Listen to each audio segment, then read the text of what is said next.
All right, happy to talk to my next guest on the Sports Card Shop guest line here at Sports Card Nation. I got to meet this gentleman at this year's National in Chicago. And so, without further ado, we're going to talk about what he does. He's got a YouTube channel, but he's also got an awesome website that I've seen and really kind of a one stop shop for everything.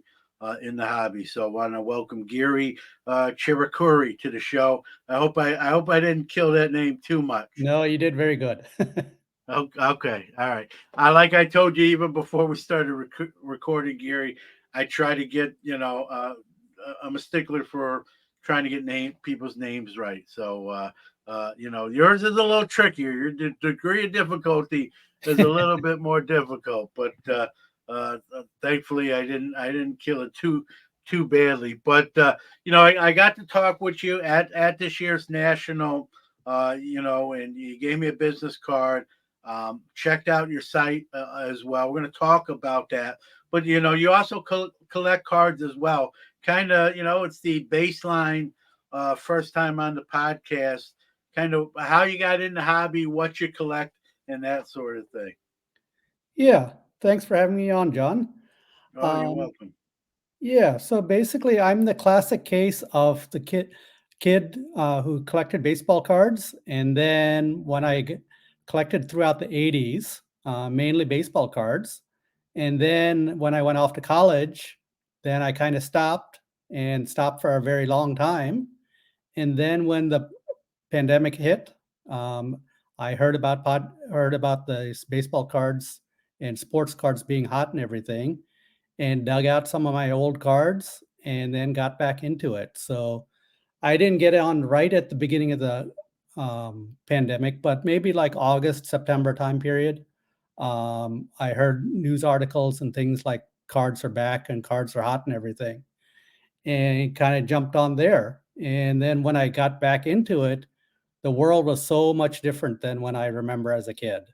Um, all these shiny cards, what's a refractor, numbered cards, grading, all of these things, I had to learn. So it was a big change, but again, it was very familiar, and now I stick to mainly vintage cards right now. Smart man, if I may say so myself. You mentioned a lot of shiny, and sometimes it can be daunting, especially if, like you said, you kind of left and then came back. And vintage, I set up at shows, Gary, so I do carry both vintage and modern, ultra modern. But my heart's really in vintage, right? Because growing up and being in the hobby 40 something years now, as crazy as that does sound, that's sort of where I lean, and for other reasons that I've talked about on the show, right? You just Yeah. what's been made has been made. It's out there. Sure, there's some finds here and there where someone will find like an unopened wax find or some cards in an attic and that sort of thing. But the majority of what has survived is already been sort of located, found, or kept or collected, and there's something to be said about that. We're going into a different phase, as you well know, with fanatics, taking over about 75% of the hobby here when the licensing fully goes into their hands, and so a little different than the hobby we each grew up in, to say the least, as you said. Um, let's get into sort of the site itself, right? Yeah. Waxopolis.com. I've been there numerous times. It's a great sort of like, hey, I need to how do I get to the grading card companies? You have podcasts, including this one listed on there. The card company. I mean, anything that's hobby related is can probably be found there. Kind of talk about how you came up with it, like what what was the wherewithal to start that website, and and you did I mean, and you're still adding to it. Yeah. It's a work in progress. It's not, and it probably always will be, just because the hobby's still growing almost by the day. Just kind of where that came from for you. Yeah, so like back to your first question, I was a decent collector as a kid. I started as a 7-year-old kid. My first pack of cards was a 1978 pack of baseball cards. And then I collected all the way through the junk wax era and then kind of stopped in the early 90s. But back then, basically all you had was Tops flagship. I didn't, that was the only set. And then you got Fleer and Donruss and then a little bit of Upper Deck and things. And so when I got back into the hobby in late 2020, it was so different that I didn't know. I thought I was a decent collector, but there's so much I did not know by that time. I sort of knew there was grading. I had no idea what a breaker was. I didn't know what refractor cards were, numbered cards, things like that. So I had a lot of catching up to do and a lot of learning to do. And so when I was trying to do that, I was trying to find out these things. And now in the modern world, you go to YouTube channels, you go for look for podcasts. And I was like looking for some podcasts, and it was sort of hard to find. I couldn't, I'd search sports cards, search this and that. And in fact, this was one of the first podcasts I did find when I was checking out Spotify or whatever. Um, and then YouTube, same thing. It's kind of hard to find YouTube channels. And so I was just mulling it over for the last couple of years, thinking we should have a resource, we should have a hub. So new and old people, they know all the various companies that are out there that do these things. And so I just had it in my back of my head, thinking about it, and wanted to think up a good name. And just so I basically, by the way, I started the site in early of 2023, like in April of 2023, and just hit me Waxopolis. I mean, obviously the name wax harkens back to the vintage wax packs, and then Opolis meaning the city of. So Waxopolis, I thought that is a great name. And then technology wise, I figured out a way to enter all these companies and YouTube creators and all these content creators and put it all in a site. So it just kind of all came together, and hopefully it's going to be very useful for people. Yeah, that and again, and I'm not being a salesman here, Gary. Like it is really detailed. I mean, you have breakers listed, and um, a lot of hobby resources are there. It's a great resource, like you said, for someone who maybe is new and doesn't know where to start. It's a good starting point. Um, Even if you're not new and you just, hey, I want to bookmark one page that I can go. It's like the Google of the hobby, right? You can go to Yeah. Google, but this you can bookmark waxopolis.com and just go right there, and boom, all the links are right on one page. You don't have to really necessarily even type a search term in. They're right there.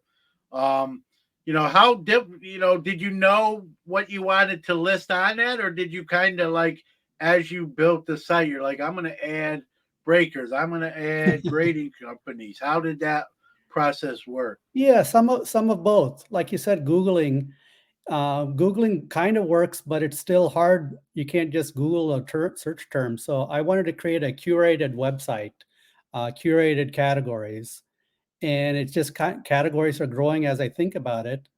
And like one good example is auction houses. Auction houses. Everyone heard of PWCC, Golden, eBay, things like that. But as I was doing the research for the website and looking up all this stuff, I found out there's 33 auction houses that do sports cards. And so there's no way you would have been able to find all of that just doing a Google search term. And so I have all 33 auction houses all listed there. And then another feature of the site is that you can directly click and then click right to their website. And if you look at it on a phone, you can click and it'll go directly to Instagram. It'll open up your Instagram app and go to their Instagram page. You click on their Twitter handle, it'll open up your Twitter and go to their Twitter page, Facebook page, all of that stuff. So, like you said, it's definitely a work in progress, and I want to make it better and better over time. Well, like I said, it's already pretty good. And, I meant even just from the standpoint when we get a new company, a new podcast.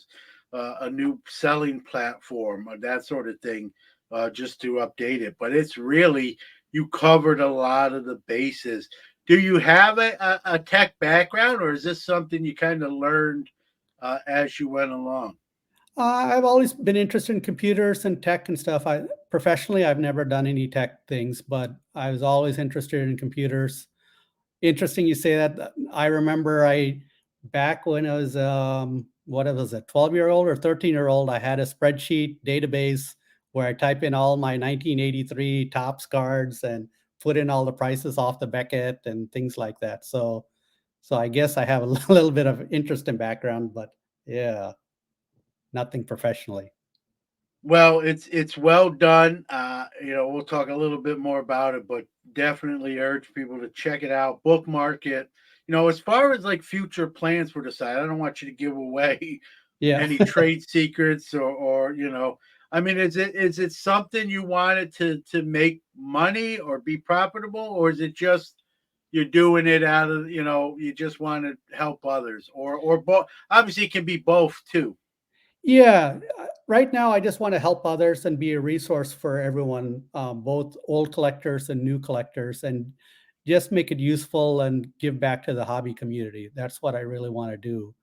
Down the line, who knows what'll happen, but right now I just want it to be useful, and I just want to keep on building it out and make it more and more comprehensive. And it's also another important thing is just to bring light to all the various people in the community. For example, I have card shops in there, and I have only about 50, 60 different card shops, local card shops, but there's hundreds and thousands of card shops around the country. And so future plans is, build out that part of the thing so you can go directly there and say you're traveling to Denver, Colorado, and you just go on the site and it'll show you all the card shops in Denver. Um, I've tried that where in Google, and it's not as easy as you'd think to find, let's say, all the card shops in Denver. Um, so, so that's one area of future growth is that, and the other one is card shows, card show calendars. I think you've probably had lots of different people guests on your podcast. People always want to create a good card show calendar where you can just log on and find where the shows are, but some reason it just doesn't exist.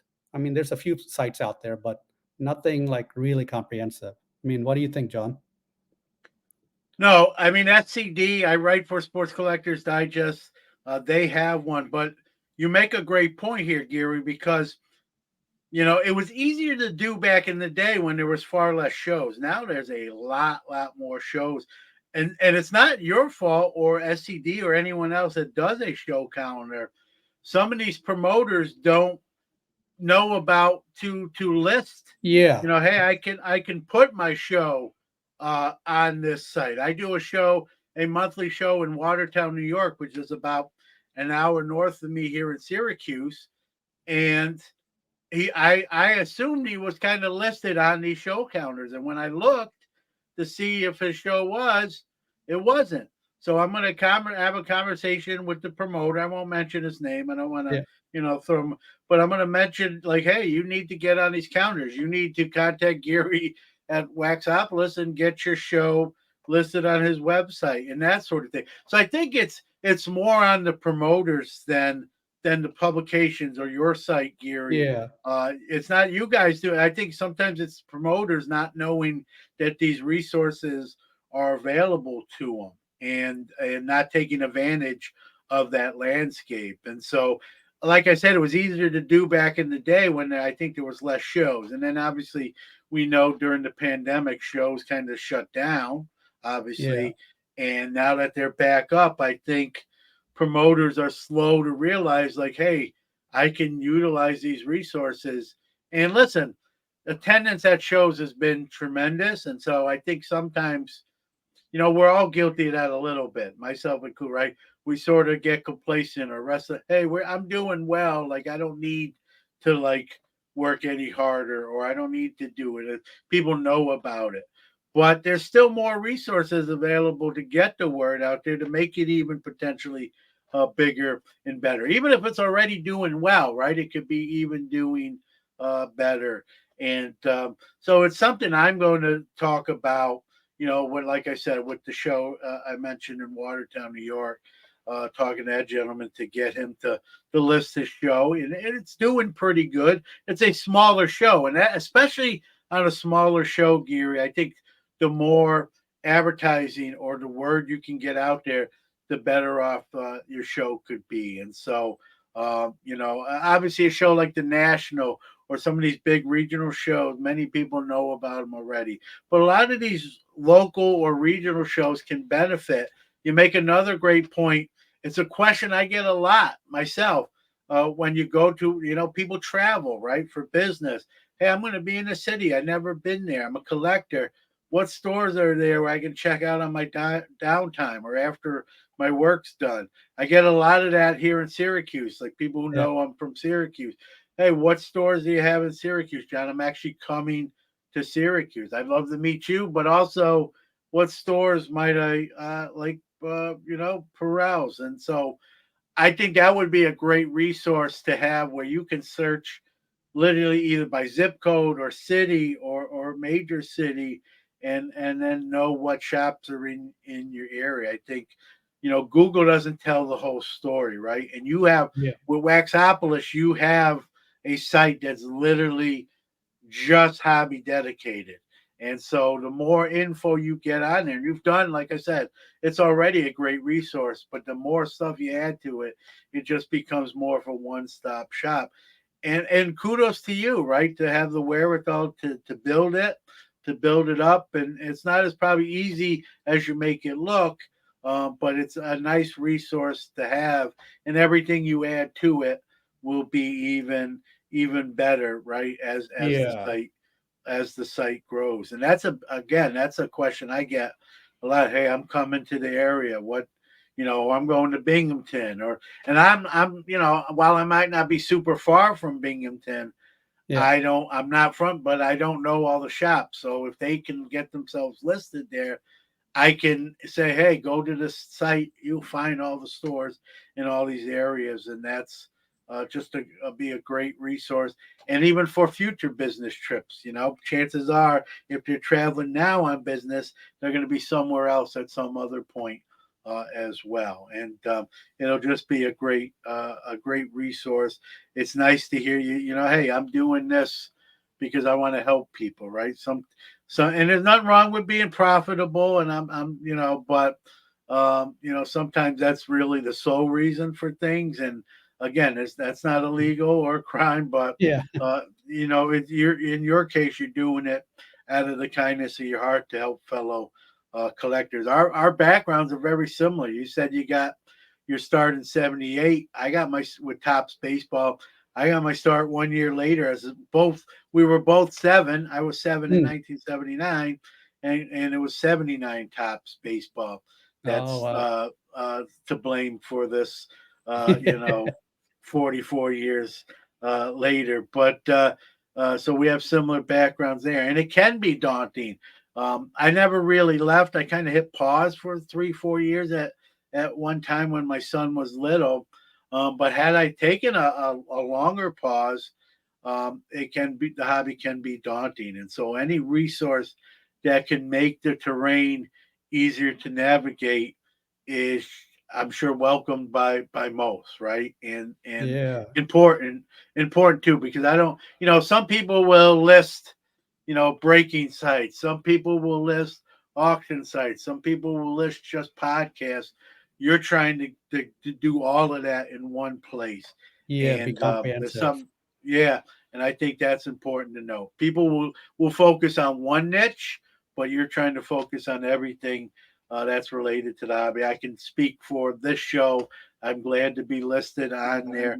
And that will be my next question for you too, Gary, is um, do people reach out, whether it be a breaker, a podcast, a card store, a business? Do people reach out and say, "Hey, I'm not on there. Can you put me on there?" And the reverse of that, do you ever get someone that says, "Hey, I don't want. I don't know why. It's kind of Yes. silly, but listen. I appreciate it, but I don't want to be publicized." You get both of those. I get a few people reaching out to me. I'm still trying to get the word out about the site and everything, so I don't get a lot of people inbound, but I do have a email address, if suggestions at waxopolis.com. Anyone could feel free to tell me about your site, your organization, everything, and I'd be glad to add it. And the thing about wanting to be taken off the site, no, I haven't had that yet, but I wouldn't doubt it if one day someone does something like that. I don't understand it, but for some reason, I don't know. It wouldn't surprise me, but luckily it hasn't happened yet. So Yeah, and hopefully it doesn't. I mean, it would be a kind of a goofy thing. Sometimes people feel like, "Hey, you didn't ask me if yeah, it'll be one of those type deals instead of like, hey, you're getting free publicity, like enjoy it. You're not costing you anything, But people can be fuddy duddies sometimes. So maybe down the line that will actually happen. And you know what? That'll be on them. They don't want the free pub. Then so be it, I guess. But yeah, yeah. What I'm you know, trying to do is for a lot of companies, I'm trying to put in the logos, uh, yeah. put the logos on there so they become familiar and people will know that. And like you said, someone may come down the line and say, I'm stealing their logo or something, but I'm not stealing anything. I'm just You're not showing stealing, people. and you're not using it and saying you're them. You're just, if anything, you're like you said, you're redirecting them to To their them. social media page or website. So, Yeah, but people can be funny sometimes. And I see it too. But so be it. If that happens, yeah. they'll lose. They don't get the free pub. I thank you for us being listed there, and I appreciate that. I'm gonna put the site in our show notes as well, Gary, so Thank uh, you. people can people can see it. Or if someone maybe has, whether it be a show, a podcast, a new selling platform, or anything hobby related, they can reach out to you and be part of what you're building, right? And be Yeah. uh, and Or grow with YouTuber. you, right? YouTuber, Yeah, YouTuber. I have 78 YouTube channels there, Yeah, and there's even more that I'm not aware yeah, of. So there's so yeah. many. And speaking of YouTube, that's a good segue too, Gary, because you have your own YouTube channel, Vintage Baseball Card Packs. You mentioned I haven't seen it. Full Yeah. disclosure, I saw the website, haven't seen the YouTube channel, but you told me you'll open up some old retro packs and see what you get on your channel, which I think is very cool. Right, it's a way to Yeah. kind of nostalgia, right? Go back and we all remember open. If we're old enough, like I am, remember opening those packs when they were brand new, and it just kind of brings you back to our younger days, right? And so, Yeah. talk a little bit. Since I haven't seen it and Yeah. it's your channel, talk a little bit about your channel there. Yeah, it's called Vintage Baseball Card Packs. And like I said, I got back into the hobby in late 2020, 2021, and YouTube didn't exist back when I was in the hobby before. And then I saw all these breakers on YouTube and people opening packs on the screen. And to be frank, initially I thought that's kind of odd. Why would someone spend time just watching someone else open packs of cards? But as you know, a lot of people are addicted to it, and I kind of get addicted to it too. And so I just wanted to experiment and see what I could do in that type of realm. And I like old vintage cards. And so I started going to shows and buying up old packs. By vintage, I'm talking about the 80s and stuff. I mean, finding packs in 70s and 60s gets to be an expensive proposition.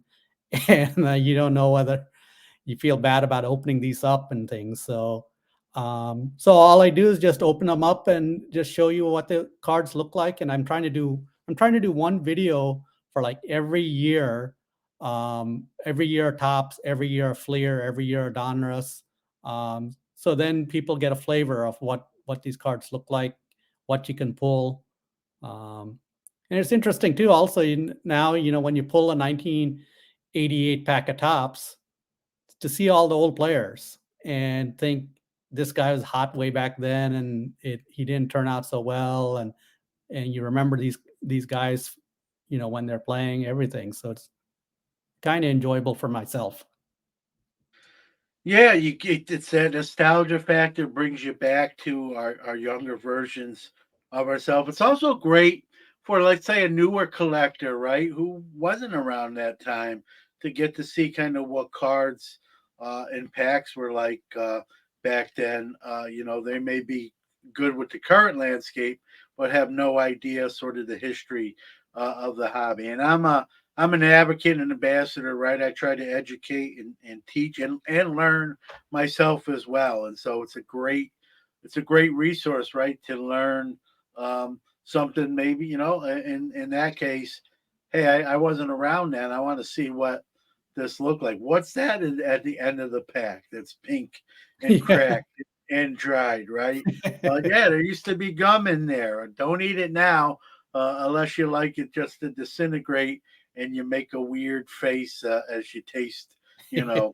35-year-old. I won't even call it gum. It's whatever Yeah. you call it now. So, but it's a great way to sort of go back. The DeLorean isn't real, but it's a way to sort of go back into a hobby DeLorean and see what cards were like 35 years ago in the case of 88 tops as you mentioned. But depending on what year pack you're opening, it may even be further back. And I love doing that stuff.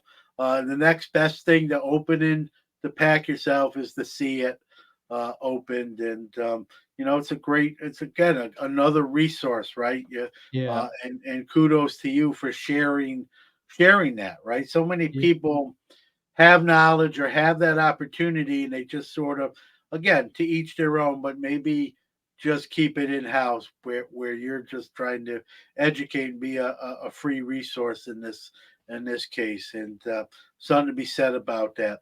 I mentioned, and getting to meet you at this year's national. Wasn't your first? You told me you went to the '93 one, which is exactly 30 years ago. Talk about going to the '93 one and then attending the 2023 one.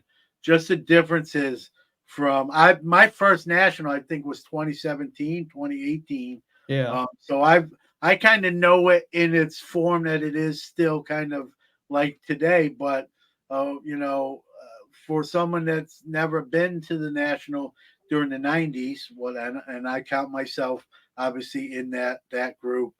The difference between what you saw in 1993 and what you saw in 2023, besides obviously more collectors or more hobbyists. Yeah. Actually, surprisingly, it was very similar. I'm trying to think back if it was 1993 or 1994, but the year I went, it was actually in Chicago, just like it is now. It was downtown Chicago. It was at McCormick Place at the convention center there, as opposed to Rosemont. And it's similar in the sense that you had um, all the concrete and all the booths set up, and you walk around, and a lot of people looking at the tables and things like that. In that sense, a lot hasn't changed. But on the other hand, what's changed also is that era was the end of the wax junk wax era. People thought that they were going to get rich and they were going to send their kids to college by buying all this 1990, 1991, 1992 wax packs, everything like that. And so it was Yeah, I kind of, got yeah, Todd Van Poppel and Brian yes. Taylor are gonna. I'm gonna. All my kids are going to college on for 4 years each, right? How about I kid, but I chuckle because I lived through that. I lived through those days, so I know exactly do what you you're remember talking about. Chris? Do you remember Chris Sabo of the Reds? Chris Sabo, I love Chris Sabo with I the bought big 50. the big goggles, and Yes. not a big guy, but he could bonk some home runs out. Known for those spectacles, and the Reds were even good during that time period Yeah. as well. Yeah, I bought like a 50 card lot of them for each like 10 cents a piece and spent, Yeah, 15, $20 and thought yeah, all these Chris Sabos instead of 15 cents a piece, that one day they'll be worth $5 a piece. yeah. No So, such luck. so, so yeah, so yeah, it shows, the national from then to now. Um, it's basically the same thing. To me at least. I mean, now you have a lot more corporate booths and things like that, and it's a plus and minus. Some people like it to stay the same, and some people think it should be modernized. So I think there's both sides of the coin there. What should happen to the national? Yeah, it definitely has, and this is without me being an attendee during the '90s. It definitely has a more of a corporate presence. Everyone that I know that's been to most of them, was attested to that. I call it the Super Bowl of the hobby, Gary. We circle that week every Yeah, year. It's around the same time. The kind of good thing is it's really the same week minus a couple day or two yeah, depending on the calendar. It's nice to tell an employer like, hey, this around this week every year, this is something I pretty much do. Like I'll be needing this week off. For me, in the teaching profession, it's during summer school, which yeah, I'm thankful for. Not that summer school is not important, but yeah, it's a little bit of a different vibe than the regular school year. So it's easier for me to take 3, 4, 5 days off during summer school than it would have been, during the regular school year itself. So it works out. I've been in the teaching profession for about 3 years. Prior to that, when I went to my first national, I wasn't in the teaching profession. As a matter of fact, I went to two nationals before I was in the teaching profession, and it really was a pain in the butt to get those days off to attend with the job I had yeah, at the time, and now it's a lot easier of a task, almost no hassle whatsoever at all. So, but it's nice that it's sort of that same week. You attended this year. Now with the site and your and your YouTube, is going to the national going to be like a yearly trek for you?